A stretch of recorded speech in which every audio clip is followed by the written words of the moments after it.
Commissioner, Mr. President, I rise again, I'm afraid, to make the same old hoary speech that I have been making here for several years, and that is, it is my opinion that you do not really understand the concept of banking. All the banks are broke. Bank Santander, Deutsche Bank, Royal Bank of Scotland, they are all broke. And why are they broke? It isn't an act of God. It isn't some sort of tsunami. They are broke because we have a system called fractional reserve banking, which means that banks can lend money that they don't actually have. It's a criminal scandal, and it's been going on for too long. To add to that problem, you have moral hazard, a very significant moral hazard from the political sphere.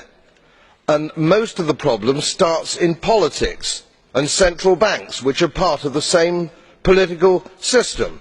We have counterfeiting, sometimes called quantitative easing, but counterfeiting by any other name. The artificial printing of money, which if any ordinary person did, they'd go to prison for a very long time.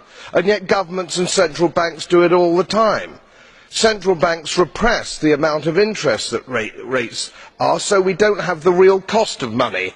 And yet we blame the real retail banks for manipulating LIBOR.